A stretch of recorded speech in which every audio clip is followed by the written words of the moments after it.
इन बेकाबू लोगों ने पेशेवर हथियारों से लैस होकर एक अस्पताल में घुसपैठ की। उनका एकमात्र लक्ष्य था 80 साल से ऊपर के 4 बुजुर्गों को खत्म करना। महिलाओं में से एक ने कुछ ध्यान दिया और अस्पताल के बिस्तरों पर गोली चला दी, यह सोचकर कि उसने कामयाबी हासिल कर ली है। लेकिन उसे पता नहीं था कि वह एक जाल में फंस गई थी। ये पूरी तरह से सशस्त्र पूर्व सैनिक वहां लंबे समय से इंतजार कर रहे थे। शॉटगन की आवाज सुनकर एरॉन को तुरंत समझ में आ गया कि कुछ गलत है। ये ओल्ड लियू का जाल था। लियू ने बीमार होने का नाटक किया और अस्पताल में भर्ती हो गया और लड़की को उनके साथ धोखा देने का नाटक करने दिया ताकि हमलावरों को अस्पताल में आकर्षित कर सके और उन्हें एक जाल में फंसा सके।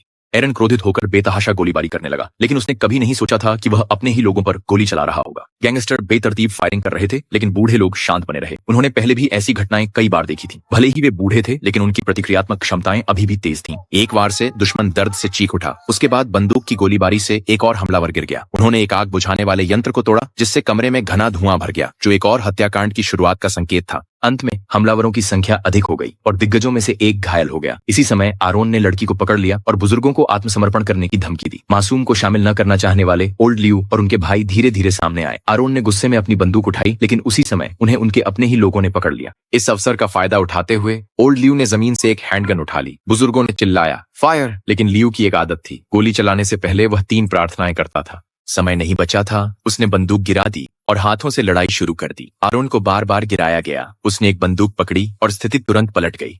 उसी समय पुलिस आ गई। गुस्से में आरोन का इरादा ओल्ड लियू को मारने का था, लेकिन उसकी बंदूक खाली थी। पुलिस ने अंदर आकर देखा कि आरोन के पास हथियार है और उसे तुरंत गोली मार दी। ये सब ओल्ड लियू की योजना का हिस्सा था, जिसमें पुलिस का आना और उन्हें अपने दुश्मनों को नष्ट करने के लिए इस्तेमाल करना शामिल था।